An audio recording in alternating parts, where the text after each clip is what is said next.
episode 66 of The Beardcaster. My name is Scott Sakura, and I am Mr. The Beardcaster.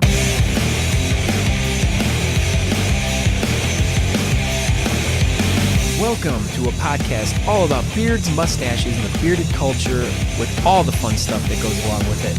It's about the facial hair lifestyle we live, from our daily lives in the world around us to how we deal with life. So please join me, Mr. The Beardcaster, as I share the stories about these people and hear how they are using their facial hair to do great and fun things. Welcome to episode 66, which could possibly be the most epic and awesome episode of The Beardcaster to date. Yes, you did hear that proclamation by me, Scott Sakura. You can find out more information about me by going to thebeardcaster.com, where you can get hooked up to all my social media, Facebook, Instagram, Twitter. You can find me there. You can subscribe via Apple Podcasts, Spotify, iHeartRadio, Stitcher, Spotify. Did I say already? You can find me on any of those. Just do a search on there, or you can go to thebeardcaster.com and find out more information about it. But we need to start talking about today's guest because I'm super pumped about this one. This was one of those serendipitous moments in your life when you just come across the right person at the right time, when everything is just, it needed to happen. And this super awesome guest that I got hooked up to, his name's Douglas Smythe, and he's from a website which they sell a lot of shaving products, but phoenixshaving.com. You can go there. I'll have links to everything in the show notes. This guy, he's done it all. He's been a podcaster, a blogger, shaver. He's, as I call him, a perfumologist. She kind of laughed at that, but what he does is he sells all different types of shaving materials, from different razors, aftershaves, soaps, blades, everything, anything you could possibly need. And he also caters to beards too. He has some really great beard oils, mustache waxes. He's got it all. This website has so much stuff. It'll blow your mind. Check it out, phoenixshaving.com. And so anyways, him and I talked about pretty much the art of shaving, and I felt as stupid as could be because I've been apparently doing it wrong my whole life. And it was just a fantastic learning experience. He has such a great story. He's such a great interview. Thank you, Doug, for taking the time out to do this interview with me. But, you know, like I said, just listen, check it out for yourself, make your own opinions about it. But he sent me some of his products, and by far some of the best stuff I have yet tried. The smells are fantastic. The performance is just at top notch. So if you can, check it out. Let's see. Where else do I need to go now? Oh, I'd like to thank, I got a really awesome email the other day after I released the last episode from a gentleman named Luke from Michigan who works third shift. And he sent a very nice little note to me about, you know, how much he really liked he liked the podcast and really found it entertaining, and he's working his way through the catalog. He works third shift, and he just finds it really entertaining. It was a really uplifting message. So if anyone else wants to send a nice message, they can email me, scott@thebeardcaster.com. But he gave me a couple suggestions for a couple future episodes, which I would love to tackle his ideas. So look for these in the coming months, and I'll let you know. Luke, thank you once again for that really kind note, and keep on listening. There's many more great episodes for you to check out. You're about halfway through the catalog. So and then the next thing I wanted to bring up was my Patreon page. Now, I brought this up on the last episode, and since then I had a really nice patron, as we call them, on the Patreon page. But it's pretty much it's a fan donation. If you're into the show and you want to, you know, make a small donation towards the show so you can help me cover my costs or help me do this or that with the show, it's all show related. You can sign up and donate as little as $1 a month or however much you want. Doesn't matter. You don't even need to do it. But I would like to thank Andrew Matson. Andrew Matson.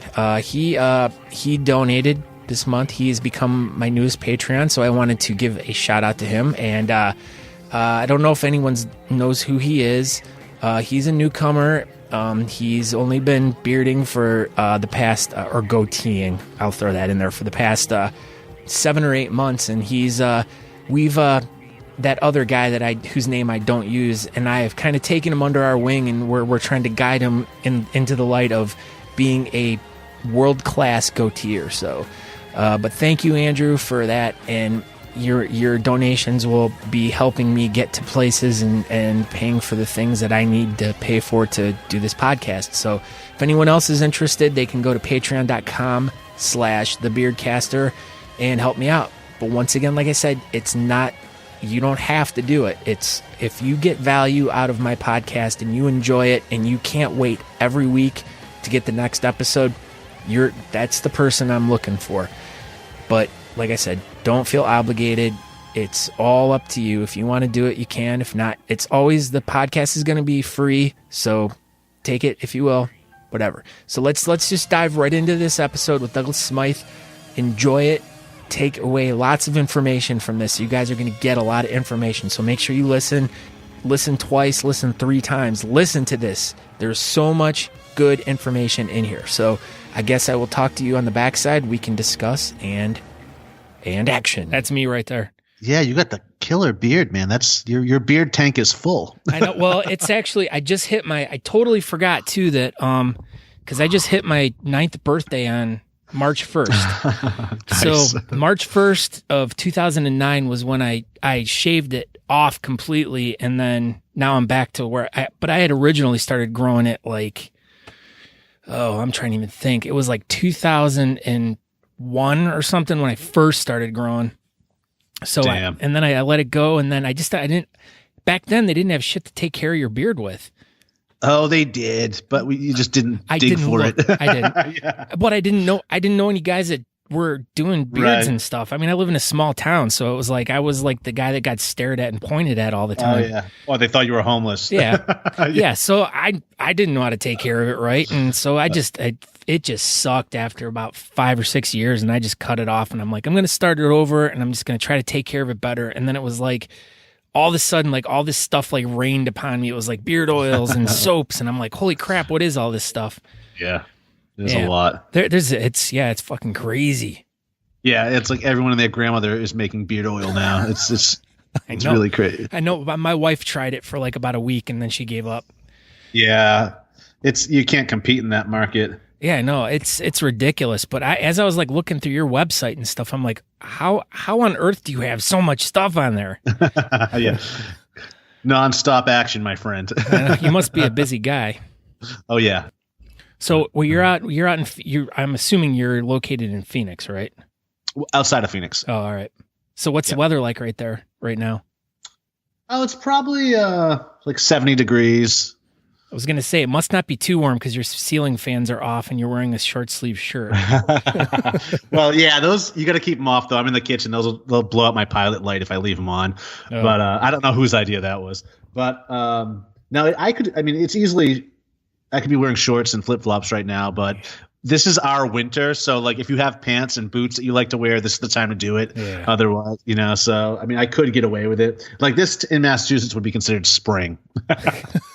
Yeah. Like, well, I mean, I'm out of Cleveland and we have like about a foot of snow on the ground right now. And I'm done with it already.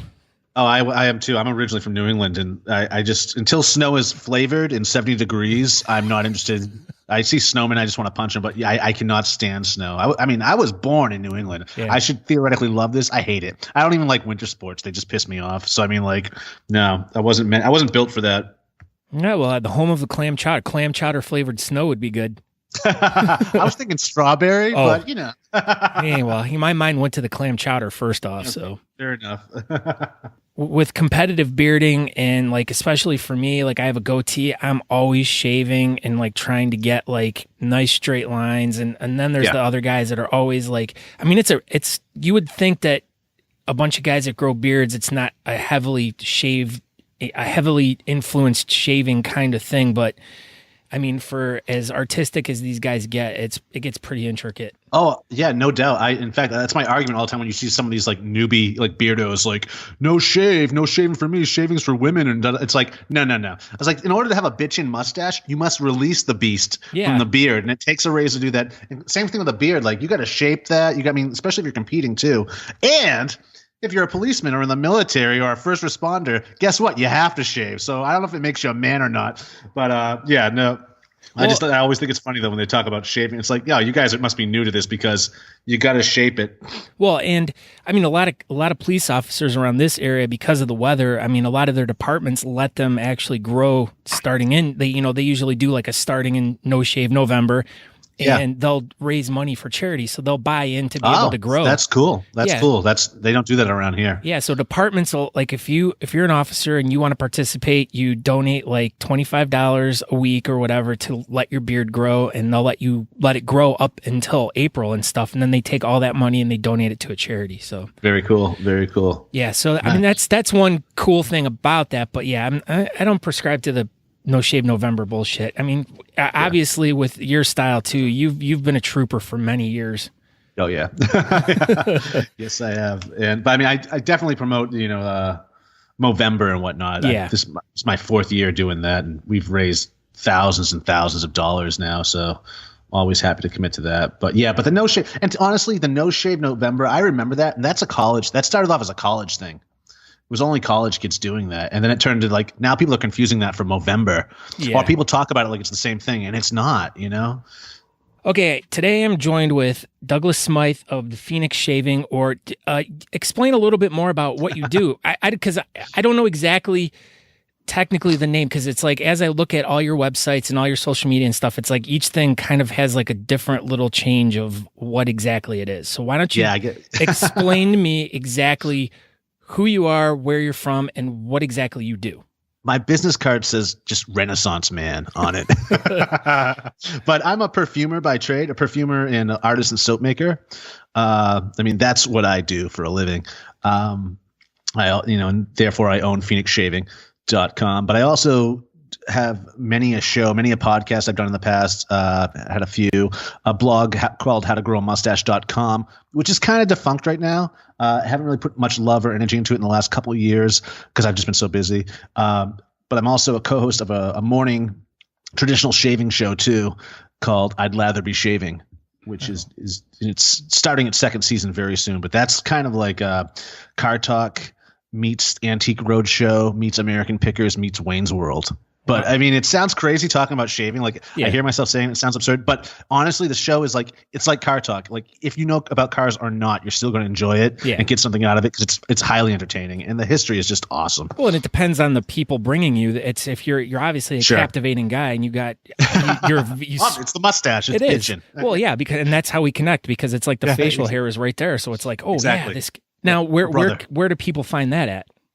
My mustache? No, besides on your face, but this show you're talking about. Oh, I'd Lather Be Shaving is on YouTube. Just go to I'dLatherBeShaving.com, and be you a beardo or not, I think you will still enjoy it, because I do also facial fur tips and tricks on there as well. But for the most part, it's a fun history lesson. There's challenges, and we do a lot of traveling too. So it's trust me, it's highly entertaining. We do spoofs on different classic movies, like Psycho or the Pink Panther, or even like Evil Dead type tributes every now and then. So I mean, it's really, it's pretty fun.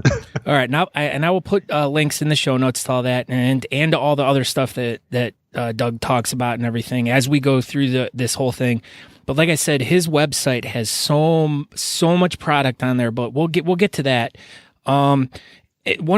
We discovered each other through a podcast like pairing service for guests and everything, and I just signed up on this one day because I'm like, hey, maybe I can see if I can find some people outside of our normal bearding community that aren't in clubs, that are making a cool influence in the scene and everything. And I'm like, well, I'll just sign up for this. And literally I scroll down half a page and I see this guy's beautiful mustache. And I'm like, I clicked right on. I'm like, I have to have this guy on my show like immediately. Yeah. So I emailed him and he came right back, and I'm like, you were perfect for me. So yeah, that's rare. It was a good fit. I know. And, so as I was we've been kind of talking a little bit, I was trying to explain to him like how, in the competitive bearding world or the bearding scene like we're in, where we have a lot of guys that are competing and doing all these intricate facial hairstyles, goatees, chops, partial beards, whalers, all this stuff. There are guys that are shaving parts of their beard off, and they need to, have proper, either proper direction, proper maintenance, proper care, proper products to be able to keep them at their top level of competing or looking good all the time. So that's why I figured he would be a great guest to have on the show, because he has all those tips for us. He has all the different, he can get us all the different information that we would need to continue to look as good as we can. Now, one of the things that I caught right off the bat was this wet shaving technique. Now, I'm a traditional, as I'm sure most kids out there, like when I first started, the first time I ever shaved was with a Norelco micro screen. Oh God, an electric razor. Yeah. And that was my grandfather. He did it. He had it. So he's like, he just handed it to me, and he just said, go to town. He didn't even show me how to use it. Oh man, that'll pull hair right out of your face when I get, I hate those. Yeah. And then my dad was a Bic guy, the single blade Bic. And so of course I used that, and I about hacked my Adam's apple out and everything. So I went back to the electric razor right off the bat, and found that when I was shaving my neck, I was getting all these like really bad bumps, and it just burned and hurt all the time. And what was happening was I didn't realize that your hair actually grows in certain patterns. And if you shave it certain ways, it's going to start growing back into your skin, causing major irritation. Yeah. Now, the beard area especially. Yeah. And so I learned that I needed to start using a regular razor to shave my neck to get proper, so I wouldn't get that ingrown hair, and so I'd get the best. I mean, it's never ever 100% completely smooth, but I'd rather have that than the irritation on my neck. But I can get you there. Oh, you can. Now, Now, as I went a few steps further, but I'm going to take a step back here. But as I asked you, wet shaving, what exactly is this thing I've never heard of before? Okay, yeah, it is kind of a confusing term. And we just call it that to kind of like differentiate it from just everyday shaving. Oh. But if you ask most guys, like, do you wet shave? Most guys will say, yeah, because they're assuming they use water, so they must be wet shaving and whatnot. But it's not. When I say wet shaving, what I'm talking about is traditional shaving. Oh, I dry shave, too, sometimes. Oh, God, it's the worst. I know. But traditional shaving is either using a safety razor or a straight razor. Shaving soap, like in a puck form, and a brush. That is wet shaving. I mean, you could call wet shaving. I mean, you could use a cartridge razor or a multi-blade razor with a soap and a brush, and that would be considered wet shaving, because that's pretty much what signifies wet shaving is the soap and the brush. But traditionally, you would use a safety razor or a straight razor. A safety razor is, this is where it's at. In fact, I think a lot of this, the whole beard craft, if you will, I think a lot of it comes out of frustration from years and years of using inferior products like cartridge razors and multi-blades. Like, this stuff is crap. And it really, and whenever I do a speaking engagement, I always ask the audience, first off, like, how many guys out there think they have sensitive skin? And half the room more than half, 9 out of 10 hands go up. And it's like, how can this be? How can we all think we have sensitive skin? And it's from years and years of doing damage with cartridge razors and multi-blade razors. When they were all in the beginning, they're just invented for money. It was all about money. It's a whole cartridge conspiracy, if you ask me. What happened was in 1970, 71, around that time, Gillette was running out of their patents for their safety, for their double-edged blades and their safety razors. So other contenders were coming onto the market. So they needed something. They needed new patents. So that's where they came up with the cartridge razor. It was them and Wilkinson Sword.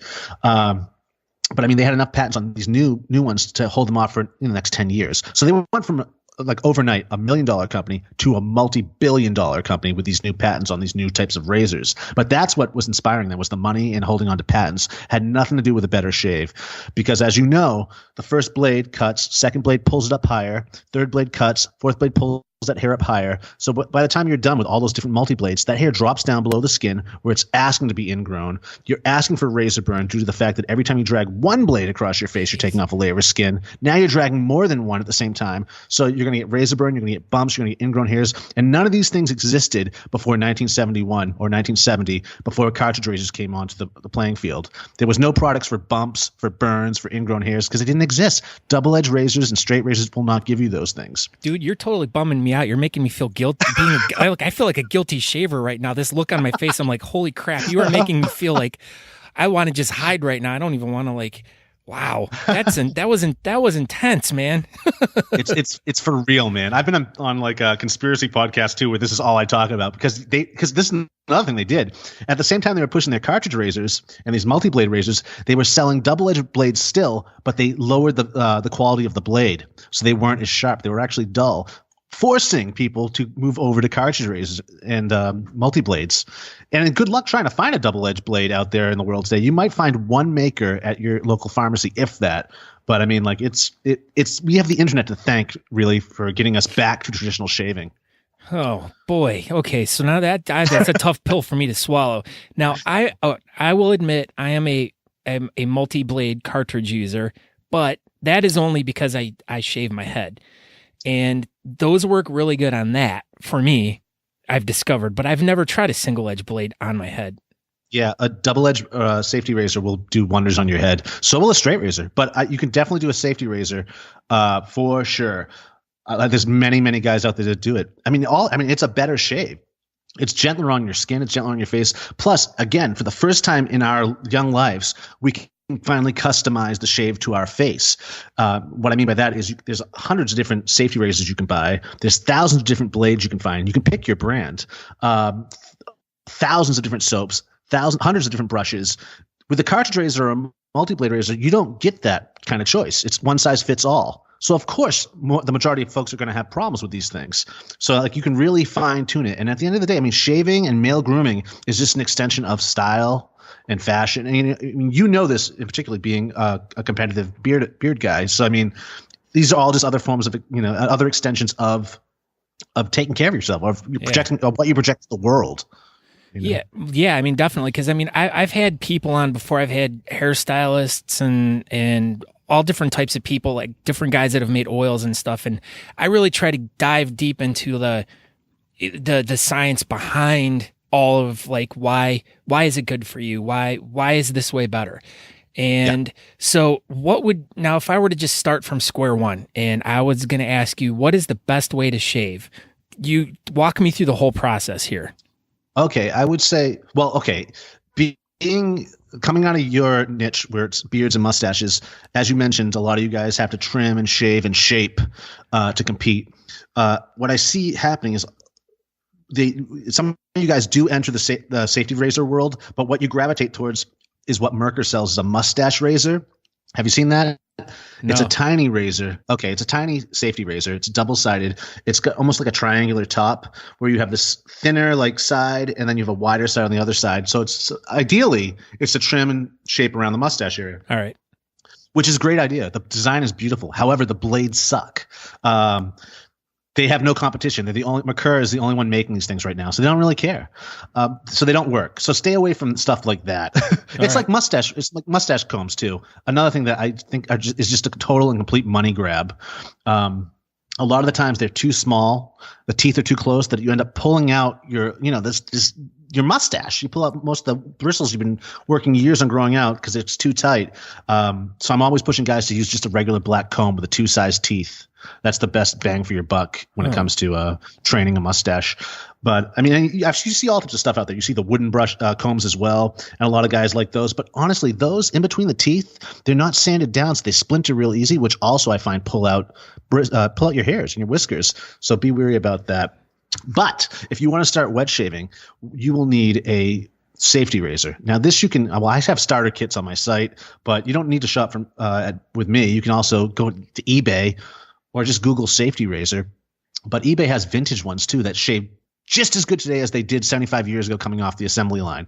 I mean, these things were built to last. They're heirloom pieces. You can pass this down to your son. I mean, they are metal. They're made out of all different types of metals, but it's going to last forever. Would you frown upon people buying razors on Craigslist that are used? Well, the thing is, the razor's just the home for the blade. I'm talking blades too. Oh, well, you wouldn't buy used blades. Oh, okay. So yeah, I mean, a double-edged blade is well, that's a fine example there. A double-edged blade is much like a cartridge. You buy these individually, but whereas cartridges cost $20 to $28 for just 4 cartridge replacements nowadays. Okay, double-edged blades, 100 of them cost anywhere between $9 and $15. If that gives you an idea of what we're dealing with here. So it's not only is it good for your face, it's good for your wallet. Oh, absolutely. Yeah. So you need to, but I wouldn't jump to buying 100 DE blades right away if you're just starting. I would get a sampler pack, which I also sell on my site, but you can also get them on Amazon. But a sample DE or double-edged blade pack, and find your brand, the brand that works for your face. Because I'm telling you, each blade feels different on your skin. It's going to change it. You know, everyone's hair thickness is different. Everyone's skin type is different. So you need to find a blade that works for you on your face. So you get a sampler pack of blades. You pick up a safety razor. You get a brush, a shaving brush. There's all different types out there. There's boa, badger, horse. I mean, there's just crazy amounts of different hairs combinations out there. And there's synthetic, which I prefer. And I love synthetic brushes because they travel really well. You don't have to baby them. You don't have to worry about them like drying and whatnot. If you're, going from place to place, you need to throw it back in your dop kit really fast. And they also feel really natural today. It's a very competitive field, the synthetic shaving brush world. So they're always getting better and better. They're not like they were 50 years ago, which look like fiber optic brushes that feel like fishing line on your face. So you pick that up in a puck of soap and you're good to go. And what you would be doing is loading the brush. Well, you wet the soap first under hot water. You let it sit, a little bit of hot water sit on top of the soap, about 5 minutes, maybe hot. Take a shower while this is doing that. I call this blooming. It just heats up the soap and it releases the essential oils that are used to, fragrance the soap or add fragrance to the soap. And then, dump out the water that's on top of the soap, wet the brush, and then load it on the puck, which is just spinning around on top of the puck for a little bit. Maybe 30 seconds. And then you can either move the brush over into a mug or onto your face to create lather. I'm a face latherer. I'm also a scuttle latherer too, but we can get to that later. That sounds funny. Yeah, right. But you just build a lather on your face, adding water when needed. And then you would do your first pass, typically with the grain. And then once that's done, rinse and repeat. Lather back up, and then you would do a cross the grain pass. And then rinse, add more lather if you need to do another pass. Now you're going 3 passes, and you can go against the grain if you so choose to. And against the grain, as you mentioned before, is going to be different for everybody because the different swirly patterns in our neck, you have to figure out which way it is growing so you know that you're hitting it against the grain. Yeah. And this, again, I mean, people typically frown upon that, but that's because of cartridge razors. Like, you don't want to go against the grain with cartridge razors because it cuts it way too short. With a traditional safety razor, you're not going to have a problem there. So those are just your basic tips into starting to do this. But I mean, there's nothing more relaxing and soothing in the morning than this type of shaving. And a hot lather can't be beat. I mean, it really, and the exfoliating action of the brush on your face too. I mean, so many guys are talking about, these different exfoliating products on the market nowadays, which I think are totally garbage. I actually think people tend to exfoliate way too much, especially guys, because we're already shaving. And shaving is the most exfoliating action you could possibly do. But if you lighten it up, throw away some of these products and just use a shaving brush, that's the right kind of stimulating action you want on your face when it comes to exfoliation. And so that's that. I mean, it's a really soothing process, really meditative. It's almost like green tea ceremony, the kind of state you get in when you're doing this. And it's a great way to start the day. It really sets the pace for you. Oh, see, now that's probably why my day starts off so bad, because I'm taking that bar of lava soap and I'm like rubbing it all over my cheeks and neck and everything. And all that pumice. It throws your skin out of whack. It throws your skin. It throws it out of balance, and it takes away the natural oils when you over exfoliate. You really got to let your skin chill out for a couple days, and gain equilibrium again before you start doing that. But yeah, people will over their forehead, all that stuff. Like, there's no need for that. Now, you're talking the soap, the shaving soap pucks. Now, why do they sell shaving cream? What's the difference between that type of soap and like a traditional out of the can shaving cream like Grandpa used to use? Well, yeah, there's that. I would stay away from goo in the can, because before that, Grandpa was using a soap puck and a brush, and then the war came. Yeah, the war came. Then they started marketing these propellant-fed, lather in a can. They started marketing speed because time. You don't have much time in the morning. Yada yada yada. They wanted to speed your life up and sell you this product that you didn't need. And the propellants alone in the can have no business being on your face. They're just in there to push the lather out of that stuff. And it's a cold lather. It's cold cream. We've all used it. It's not what you want on your face. You want to create a hot lather. Not only that, I think the propellants actually dull your blades faster too. I just have a strong suspicion they do. That's a conspiracy theory right there. I'll go into them every now and then. I'm telling you, man. And then lastly, they fill up the landfill. When you use a brush and a soap puck, you use that soap until it's gone, and then you just use another soap. Like there's no waste with this. So wet shaving is better for your face, it's better for your wallet, and it's better for the planet at the end of the day too. I mean, there's no plastic. You're not throwing away plastic cartridges. You're throwing away or you're recycling double-edged blades, which are made out of metal and are recyclable. So I mean, like it's a no-brainer. Yeah, it's definitely saving the environment all around.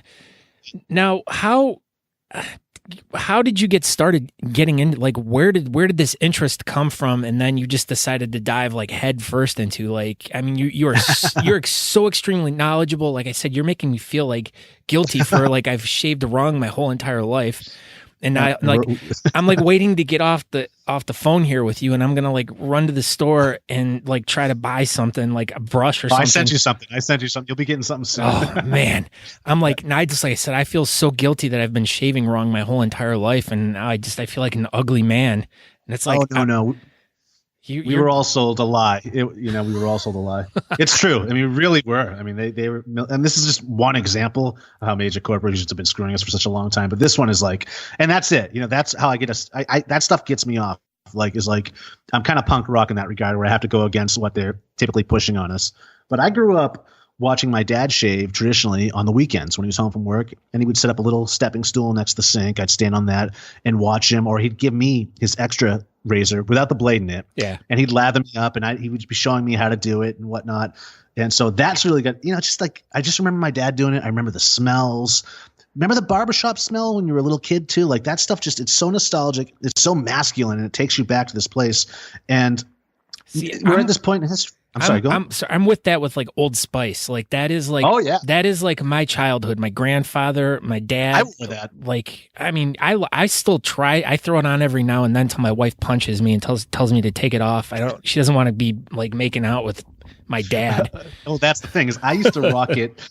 Like freshman year of high school, all my friends were wearing Drakkar, but I couldn't swing that, so I would buy the Old Spice, and I'd have girls turning around me in class, be like, "You smell like my dad." I was like, "Oh yeah, hell yeah, man!" Like, no, actually, that's kind of creepy. But no, I still do. I do a tribute scent or soap to Old Spice called Cold Spice, and it's mentholated. Oh, so yeah, so it opens the pores. Yeah, it really wakes you up in the morning too. And I also do another one called Oud Spice. So it has oud in it also, but it's the same Oriental type blend as Old Spice, but with a little bit of oud kick to it. So it's even, your wife might dig that version. Oh, but yeah, no, that stuff fascinates me. And that's what I remember is the scents too in the barbershops. One in particular is Clubman, Pinard Clubman. Barbershop near me used to use it all the time. But I just like it, like scent of the nose itself is like a time machine to me. One whiff of something and suddenly I'm back there, So like that's what really appeals to me. I like to create like scent collages, just environments that out of scent.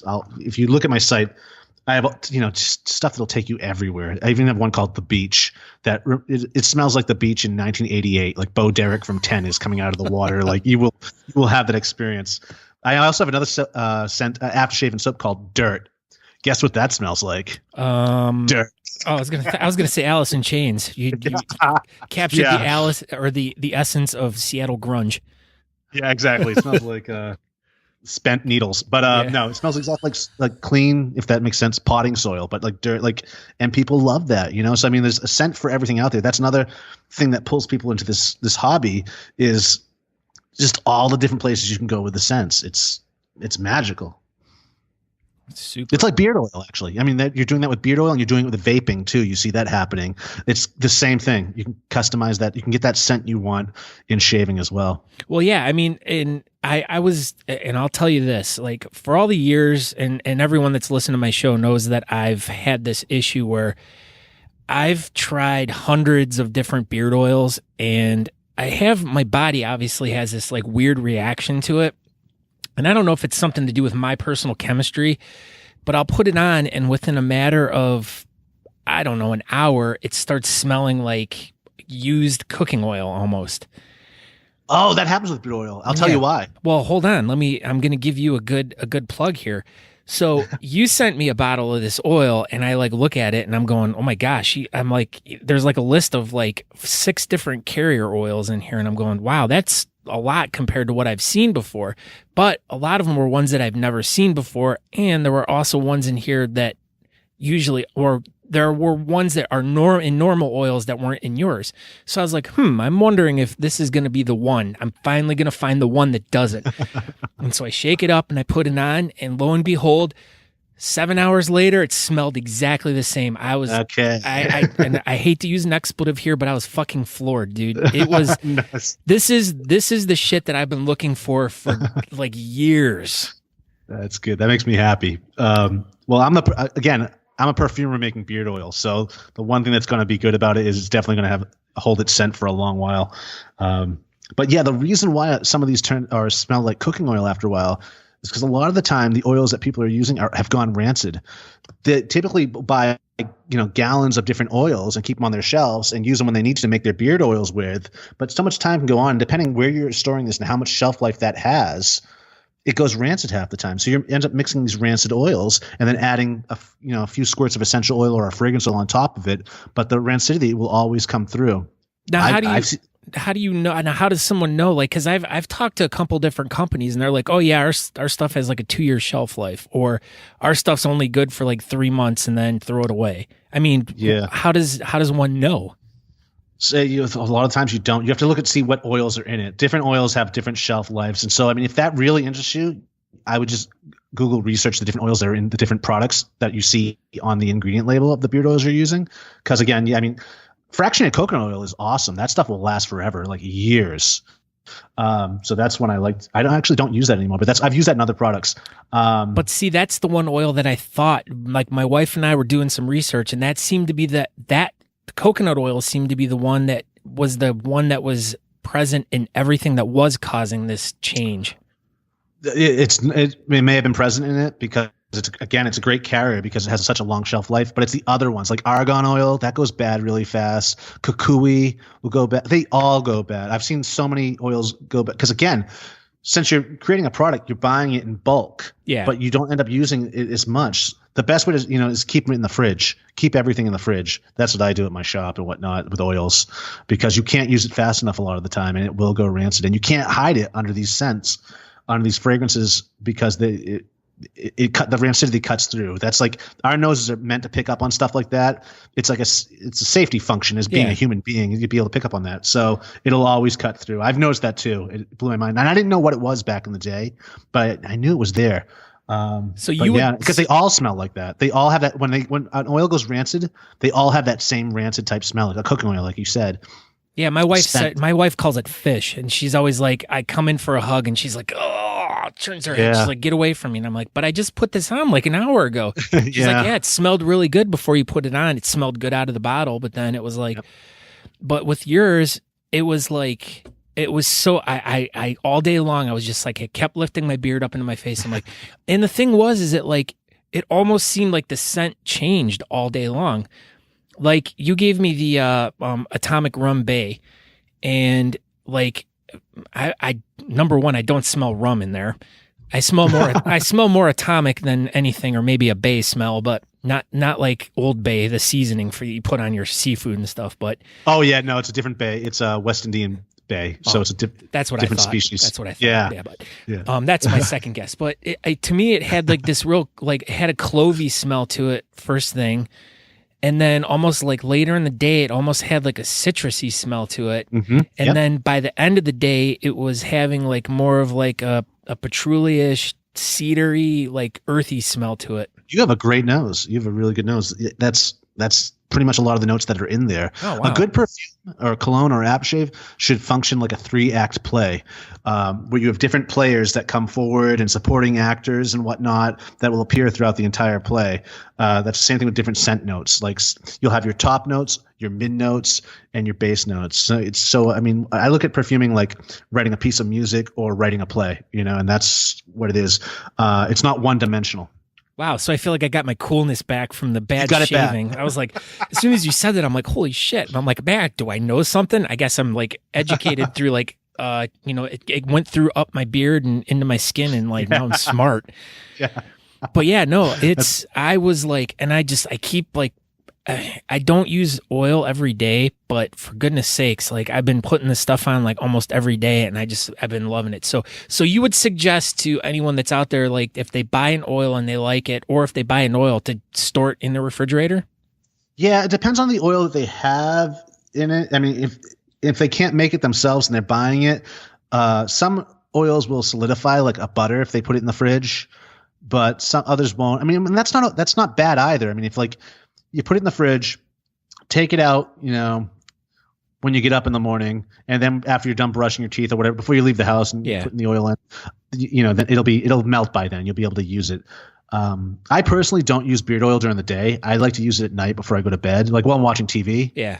Because I find a lot of guys overuse beard oil. Like there's no one ever gave a lesson on how to use beard oil, I don't think. No. There's 10,000 videos online, but yeah, there's no one that, how much? A dime size, I hear. Yeah, you will see guys like walking around, especially the competitions too, all greased up. They look homeless. Like it's like the sun's hitting it. It's like shiny and like a beard should look like a disco natural. ball. Yeah, it should look natural. You don't want people knowing you use products. You just be like, damn, that's a kick-ass beard. You don't want them to see the product in it. So I put it in before I go to bed while I'm watching TV, let it absorb. That way I'm not greasing up my pillow. And I find it the best way to use use it as a conditioning agent rather than during the day. During the day I would use wax in my mustache, but that's about it. I don't get crazy with the mustache either. Another thing you see this is the thing. A lot of us learned how to do facial fur by watching these TV shows of like people competing, and that's a whole different animal than wearing a mustache every day. Yeah, like.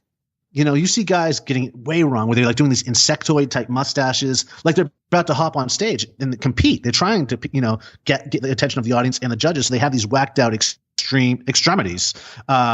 Whereas a guy like me who has a handlebar mustache, you don't want it to look like you're wearing any product. You don't want insectoid looking mustaches. You want a natural look. So I see that no one's ever given that lesson either. Typically, it's like anything else. Guys don't talk about it unless they're competing or whatnot. So I see a lot of people doing that wrong. And that's the thing is nowadays there's like there'll be upwards of like 3 or 4 different natural mustache categories. There'll be natural mustache. There'll be natural styled mustache. There'll be freestyle mustache. So you have the guys that are just pretty much who've trained their mustache to do the handlebar or to lay nice and straight down, and then you have the guys who do the the twirl at the end, or then you got the guys like you're saying, the insect, where they're using so much product and hairspray and they're doing glue and everything else. Yeah. I mean, that's a beast in its own, but that's not for me. And I have a hard time. Like I cannot use mustache wax. I just can't figure it out. I've tried and tried. Yeah. What tip would you have for me, like to style a mustache? Because even this morning I was trying to use, you sent me some wax too, and I tried to use that. I ran the hair dryer over to warm it up a little bit, to loosen it up. And I couldn't get it soft enough. And I put it into my mustache and I worked it from the middle out to the ends, and maybe my mustache just needs to be trimmed, but I No, don't ever trim it. I know. I know. That's the devil. But that's the thing is I don't like mustaches. I've never liked mustaches, but I've always, even for the past 6 years of competing and stuff, I always trim my mustache off. I like a nice clean look. I don't like getting food in it, but I've been noticing that over the past year, I've been letting it go, and I've been starting my winning, and my stuff is starting to go up. So now it's like I'm realizing that, all right, my mustache is now going to be part of my goatee. So now I'm just letting it go. And it seems to be the new trend too with the goatee guys, where all of them are going away from the nice trim mustache to the longer, straight, just not so much the curved out mustache, but the brought down, like just flat, straight down ones. Right. And, but I mean, they're more of a pain in the ass to drink with and eat with and stuff like that, because you're always having to part them and stuff like that. But yeah. But if I were to. I don't even notice it anymore. I don't even notice. Like, I don't have those eating problems I used to. Yeah. Now that it's together, you know. But see, I'm the same way too. I've always had problems, and I remember shaving. The last time I shaved it off was the end of October, and that was the last time I cut. And now it's at a nice length for me. Not that you can see it right now because I'm kind of dark in your picture, but I've been noticing that it's just because I use a wet brush when I'm brushing my beard and everything, and then I take it up into my mustache, and I've been noticing it's starting to train itself. It's starting to go out, and I'm starting to like that. Give me some mustache styling tips, because like I said, I have the hardest time using wax. Like I cannot figure it out. Okay. Well, no, another thing is certain oils will eat at mustache wax. So I always tell guys to look at a restaurant? Yeah. Like I always tell guys to check out if they're using lip balms. If there's like sesame oil in it or almond oil, that will eat away mustache wax. Oh. So if you're putting mustache wax in and then putting lip balm on afterwards, chances are it's eating away your mustache wax. That seems like dumb to me. Like, why would you even, if you're putting mustache, and that's the one thing I always notice about mustache wax is, hey, man, my lips are never chapped. I work outside in the wintertime. My hands are never chapped because... Well, you know, it's not only that. It's also, beard oils too will sometimes contain these oils.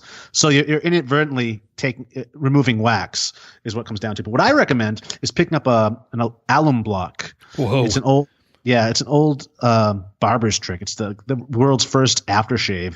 It's been around for about 4,000 years, or we've been using it as men for 4,000 years since ancient Egypt. And for water purification, for just different things, pickling, because it's potassium aluminum. It's a type of salt. It's definitely still used in pickling. But what barbers would do with it, it's a crystal, it's a square, it's a cube. They wet it and then rub it on your face after they've shaved someone as an astringent, as something that would fight germs and bacteria effects. Back in the day, people would die after barbershop shaves. It would happen because they weren't sanitizing anything back then. So this was one way to get around that before the advent of traditional aftershaves as we know it. But the stuff, you've seen it before too. If you've ever been in a health food store, saw crystal deodorant, crystal. Yeah. That's potassium alum. And so I say pick that up. I mean, you can actually use it as deodorant also, but pick it up and use that to train your mustache with. Right when you get out of the shower, rub a little bit of that on your fingers and work that through the stash. And it gives a light hold to hair. Barbers would also use that. They'd rub it in their hands and spike people's hair with it. It gives a nice light hold, very light, but it does give a hold. So train your mustache with that. Part it, comb it, and rub the alum through. And then get on with, the rest of your morning activity. You eat breakfast, whatever. And then you go back to the bathroom to wax it up before you leave. And so it's already trained. It's already practically in that shape. So it's less work for you to have to do.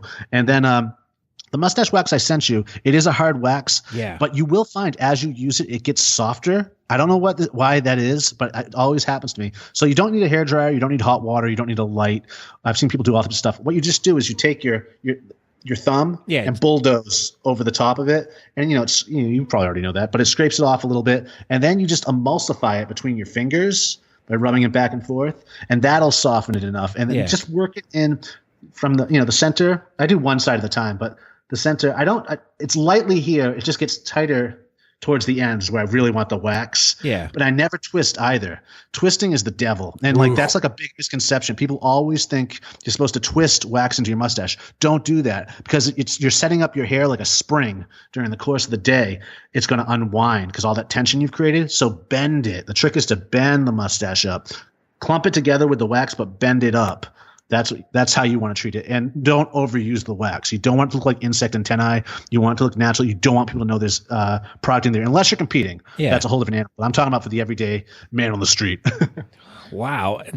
I swear to God, you've been the best guest I've ever had. Like I'm learning I feel like I said, you're making me feel dumb, but in a good way because I'm like becoming like super educated about a lot of this stuff and just the stuff that I thought I knew about this or that. And then now I'm like learning all these, like, especially with the shaving part, but with the mustache wax stuff. I mean, I've messed around with it for years and just, I gave up on it. I'm like, you know what? but definitely you've given me more of a chance to think about it and try it. And I mean, it is, like I said, it is at the point now where I am getting it trained to the fact of where I don't have to worry about when I'm eating or drinking now, because it's definitely out of the way, which makes it nicer. So, but it's just, it gets so full on the outside edges, like around the sides of my mouth and stuff like that. So it like lifts it up like real high off my face. Yeah. And that's like the part I'm like, well, do I start trimming a little bit out underneath that, or how do I get it to lay down without it? That's my next step of like pain in the ass with my mustache. The wax will help though. I mean, like even like underneath here, like your listeners can't see me, but you can. But like folding it under right here. This is the part where people always trim, and that's the worst possible thing you can do for a bitchin' mustache is bring scissors to it. Like you really just want to take some wax and twist it under, so it's not going in your mouth. It's just curling up under itself until it's long enough to grow from the center to the ends. Because that's what it's all about, is having a bitchin' mustache, is growing just the hairs as long as you possibly can. And it's just about everyday training them. I mean, the first month or two, like I love it for Movember. I sell mustache wax. So I see the sales going up in Movember. And it's like, guys, Movember's a 30-day competition. Like you're supposed to cut it at the end of 30 days. And you're buying mustache wax. It takes probably 3 to 4, 5 months before you start having to use mustache wax. Well, there you go. Then you start the promotion a couple months earlier and be like, get ready for Movember. Yeah. No, it's tough. It's a tough sell. But and that said, I think I pointed you in the direction of a guide I wrote years ago, probably about 5 or 6 years ago now. It's a free guide online called Beard and Mustache Conditioning Manual. And I wrote that pretty much for guys that compete and whatnot, but it's for the whiskered warrior to the everyday gent. But that's, if you just Google Beard and Mustache Conditioning Manual or whiskered warrior. And I'll put a link. Guide. I'll put a link to show notes too. But yeah, that is loaded with like different recipes for beard oils and all them types of stuff, supplements to take, especially if you're competing. I think it'll give you anyways a little bit of advantage over the others. I mean, at the end of the day, it's all about genetics, but there are some tricks that will give you a little bit of an advantage when it comes to supplementing and dietary stuff that's going to affect the way your protein-based filaments leave your face.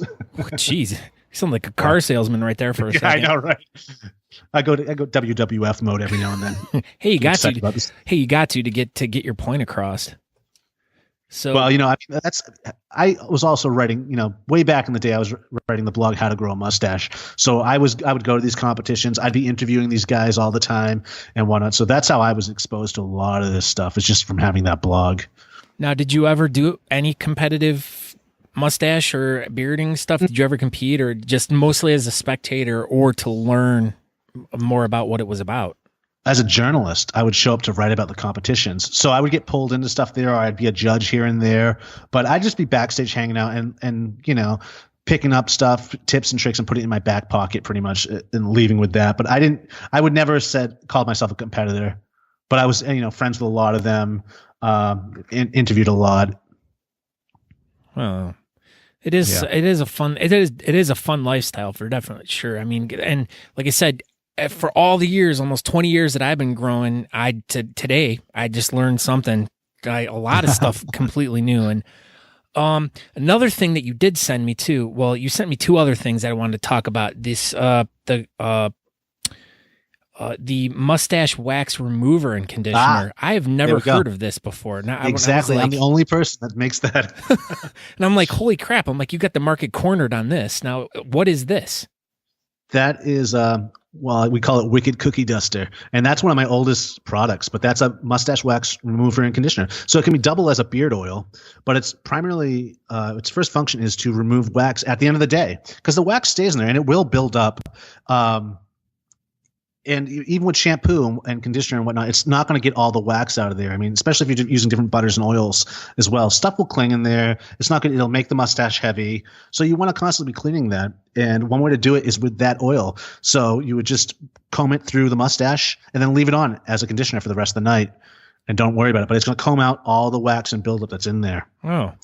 Yeah, people absolutely love. That's one of my longest selling products, and people freak out over it. But Wicked Cookie Duster. I'm going to have to try that tonight to get the wax out that I put in this morning. Now, and that was the thing, is like, okay, so I got to try the wax out. Like I said, I'm not a big wax guy, so I was trying to figure that out. And then I'm like looking at this and I'm like, all right, well, how am I going to use this? And then, I'm like, oh, okay. So I got to use it to remove the wax. And like, I always wondered, I'm like, how do these guys get the wax? I mean, especially the guys that are using the hard hold waxes to do the, the funky shit. Yeah. How do they get all that wax out? I mean, that's been one of the biggest questions that's been burning in my mind. They buy it from me. I think honestly, a lot of those guys buy the Wicked Cookie Duster. It's been for years we've been selling that stuff, and I've actually passed it out as prizes or donated as prizes to different competitions and whatnot. But people love that. Oh, absolutely love it. That's cool. Yeah. And then the last thing you sent me, which I tried this on, and once again, another great story that goes along with this. You sent me some of the Atomic Age Bay Rum Oak Barrel Aged Aftershave. And when I opened the box and I saw this bottle, I'm like, wow, this is pretty cool. I'm like, just the bottle itself was really neat. And I was like, wait a minute, did he send me a bottle of like booze or something? And I'm like, whiskey. And I'm like reading the back and I'm like, oh, it's aftershave. So I'm like, I splashed some of this on. I one morning I'd get up, I shave my head, shave my face, put this stuff on, and I go out to Staples to mail some stuff. And I had 2 women come up to me and go, my God, what are you wearing? You smell so good. And I'm like, I was like, I love wow. hearing that. I know. I'm like, I never get that. I'm like, everyone just always like points and looks at me and the kid starts crying. Very rarely do I ever have women come up to me and go, wow, you smell really good. What is that? Yeah. So what is the actual purpose of an aftershave, number one? And number two, how do you come up with, I mean, you said you are a perfumologist or something like that. I mean, is that the term?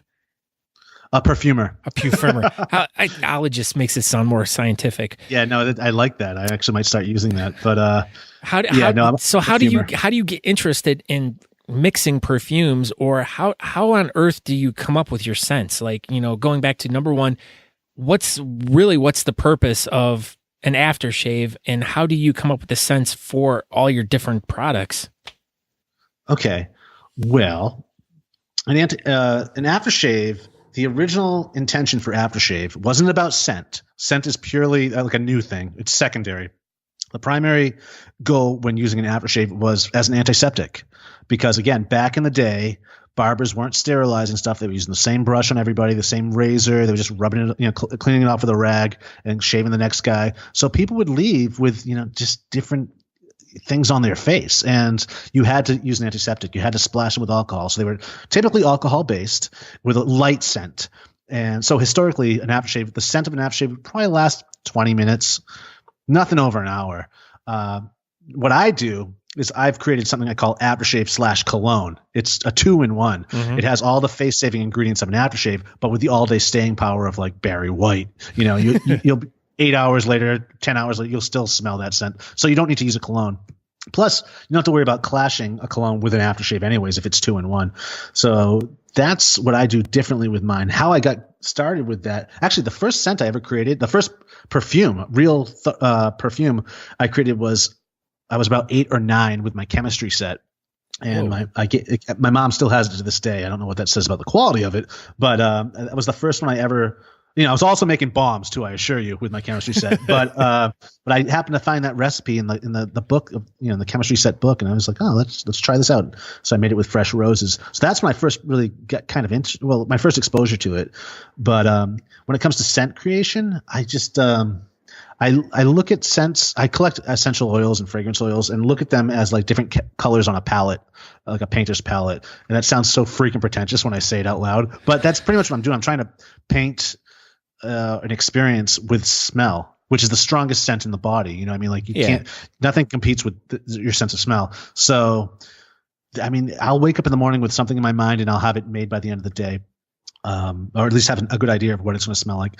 Typically, when you blend oils, fragrance oils, or essential oils, you won't really know what the final product is going to smell like till like days later. It needs to sit with each other. Mm-hmm. The blend does.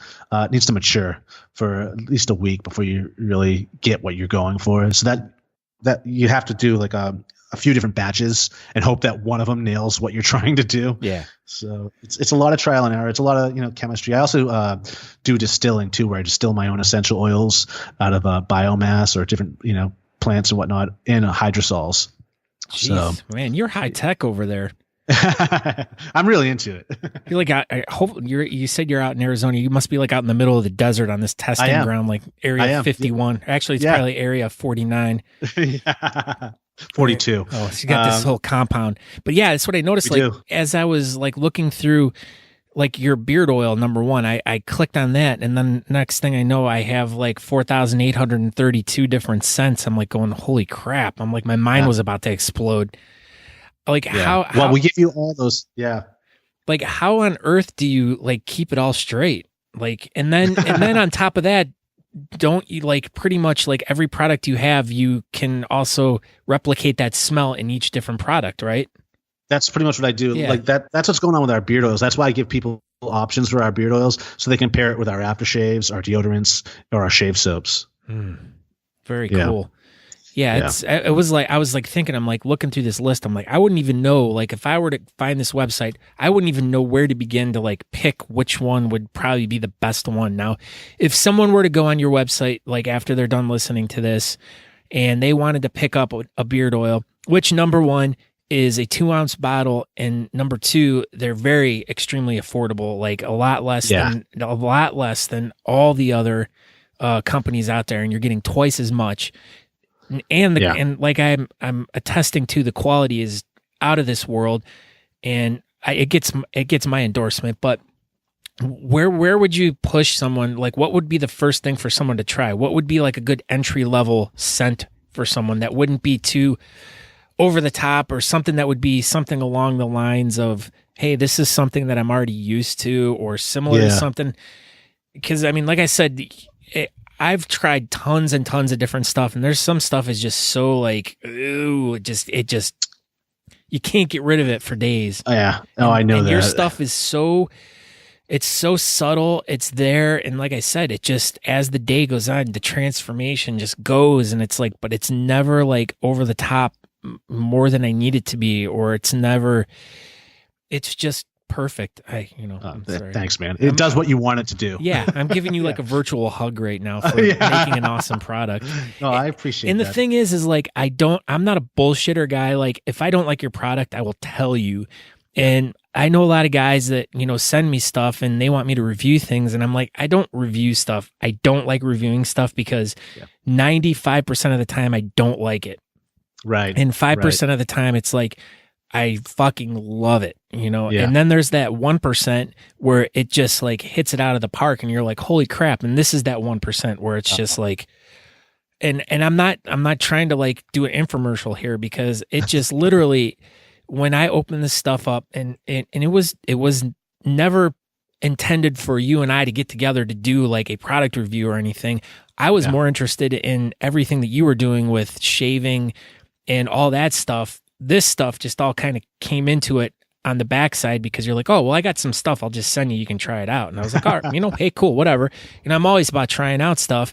And I got it. And I was just absolutely floored with all of this stuff. And well, except for the cookie duster stuff. I haven't tried that yet. I got to do that tonight. So I'll let you all know when I'm doing my tail out on this show. But just, I'm not going to bullshit people about the quality of something just to try to help someone sell something or something like that. But I hands down, you guys have, or you, not that there's more than one of you there, as I say, guys. Well, there is. I do have a partner. So my girlfriend Fran is also part of the pro. Yeah. So okay, there's. Yeah, but you guys make some just insane stuff, and like I said, there's just so many different ones to try. But like, as I've given you more time to think about this, what would you direct someone to get like as their first product from you? I mean, well, I honestly think the Bay Rum. I think Atomic Age Bay Rum, or any Bay Rum, I think is pretty masculine. It's pretty classic. I was a Bay Rum guy for like, this is why I feel my Atomic Age Bay Rum is the best one out there, because I was the Bay Rum guy. Like people would know I was on the scene at work before they even saw me, because they'd smell me. Like that was my signature scent. I loved all the different Bay Rums out there I would collect. I was just like a connoisseur of Bay Rum. And I just think it's really user friendly, if you will. I think it's almost like as you mentioned, it's clovey, even though mine doesn't contain any clove, but West Indian Bay is related to the clove. So that's typically where you get that clove scent from, but it's almost like a chai tea or a Christmas type smell. It's spicy, it's rum, it's cinnamony. It's very masculine. So I think a lot of guys will immediately like that will resonate with them.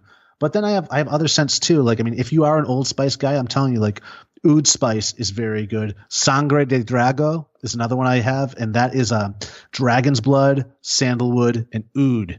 They're also really masculine. Another one, Black Bot. If you're a musky guy, if you're into musk, Black Bot is like it's a classic. It's actually a play on a very classic musk from the 60s by the same company that did High Karate. They also did this one called Black Belt.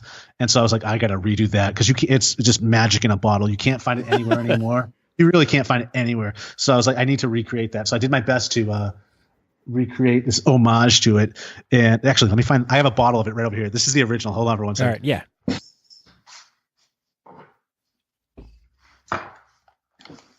I mean, this stuff right here. Can you see that? Geez. Looks like a little bourbon bottle or like a brandy bottle or something. It's Black Belt, and it's freaking awesome. I mean, they should have put more money advertising this than High Karate.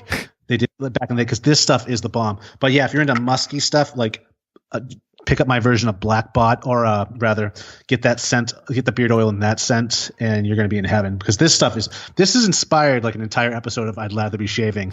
We did one that was like a tribute to the Pink Panther, and we compared this to High Karate. It was like Black Belt versus High Karate, and this stuff kicked its ass. I do this shaving conference every year, or it's more of a festival on traditional shaving and male grooming. It's our fourth year doing it. But during year 3, I brought a bunch of different classic vintage aftershaves with me there, and I had men vote on them, which one they thought was the best, and I was going to redo it. And sure enough, and I knew it would, Black Belt kicked ass. So I can't give it any more of an endorsement than that. Like, if you can find Black Belt on eBay, pick it up. I mean, it's really classic stuff. Or just get my version, Black Bot. But I mean, it's magical, musky goodness from the 60s. Now, this shaving event that you were talking about, we'll wrap this up, but you brought this up and I had this written down as the Big Shave East Wet Shaving Event, which is June 30th, 2018. Where's that at? Okay, that's in Fort Lauderdale. That's in Florida. Yes, yeah, Fort Lauderdale, Florida, at the Universal Palms Hotel is where it's happening this year. But typically, the last 3 years, it's happened outside of LA in Pasadena, and we were calling it the Big Shave West. But I decided to share the love this year and bring it over to the East Coast. So yeah, we'll be throwing it in Fort Lauderdale this June 30th. But I mean, that is like, it really is like Lollapalooza for traditional shaving. I mean, we got a stage set up where we'll be doing like shave. Actually, we filmed a live episode of I'd Lather Be Shaving last year, but I mean, we'll have the shows going on. We'll have people's keynote speakers. We have live demos going on where people are making soap. People are making razors, showing like behind the scenes of how to make brushes. We have live barbershop shaves happening there, straight razor shaves, barbers. We have vendors selling their wares, artisans selling their stuff as well. I mean, it's full on traditional shaving, and it's free. Admission is free. So if you're in Florida, if you're in Fort Lauderdale that day, stop on by. I mean, it's an awesome event. I'll put a link to the video that you guys I'll embed that in the show notes, because I was Heart of Shaving is what that documentary's called. For those listening. Yeah, so I found, as I was looking through stuff, researching all this stuff last night, I found this little video and I started watching. I was like, oh, this is really cool, and they have like little contests and still like a shaving competition too. Oh yeah, the big shave best. yeah, like they do like a lather building contest. Then the strap with the straight razor and stuff. Yeah, strap. Yep. Yeah, you can win a wrestling belt. That's the winner gets like this wrestling belt. It's really pretty cool. I should show you mine. I just won one in Kentucky it was what was it called? Whiskermania 3 was the one we just had, and I got a nice big belt at that one too. So the belts are always cool. They are always good. But yeah, so I'll put a link to that in there. So let's we'll wrap this up, Douglas. I thank you so much for spending the last hour with me. It kind of flew by way fast. It always does, doesn't it? Yeah, I know it's like always when you're having fun too, and always when you're learning. But thank you so much for teaching me all these really great new tips, and I hope to spread them and pass them on to the people in my scene, because like I said, there are so many guys in the beard community and mustache community that are they're always shaving, and having the tips on how to do it right are between a second place and a first place victory. You're so true. So true. Yeah. And feel free, anyone out there listening, contact me 24/7. I'm always available. And I'm always super stoked to help anyone with anything involving male grooming or traditional shaving. So, and where can everyone find you at? Give us all your, give me your email and your websites and all that stuff. Sure. You can find me, well, first off, phoenixshaving.com. I'd Lather Be Shaving.com, the show. DouglasSmytheChannel.com, which is my own YouTube channel. And you can email me at douglas@phoenixshaving.com. And if you're interested in going to the Big Shave this year in Florida, go to bigshaveeast.com to find out more information there. But yeah, pretty much if you Google me, you're going to find a lot of stuff. Well, that's what I was like. I was going through, like, looking through stuff yesterday. I was like, holy shit. I'm like, I'm going off on this tangent. I'm going off on this tangent. Oh my like, God. You see the trolls? I get trolled like nobody's business too. It's really tough. But then it's like I said at the beginning, I'm like, I don't know how to actually present you, because it's like you're kind of branded in so many different ways. And it's like, what exactly do you do? I am the brand. Well, Douglas Smythe is the brand. I mean, at the end of the day, like, Douglas Smythe isn't even my real name. It's my stage name. It's my pen name that I use. So like, that's it. That's Douglas Smythe right there. I mean, it's a captain's hat, a mustache, and a pipe typically is like how I sell myself, like Ronald McDonald almost. Oh, but you're not a clown though. No, I'm a mime. You talk too much though. I know. I never got it. So you got the movements down well. So, but all right. So Douglas, thank you so very much. I wish you the best success with everything you're doing. And hopefully one of these days we cross paths out on the open road. Oh yeah, for sure. Definitely. Awesome, Scott. And enjoy the gear, man. And I get a safety razor coming your way. So thanks for having me. And thanks for everyone listening. It's been awesome. All right. Thanks a lot, buddy. Have a great night. Ciao. And cut. Douglas, thank you once again. Like I said, I just feel like I just need to like go back to man school or something, like just to learn how to properly do things. And I went back and I was watching a bunch of your shaving videos on YouTube, which I'll put a link to.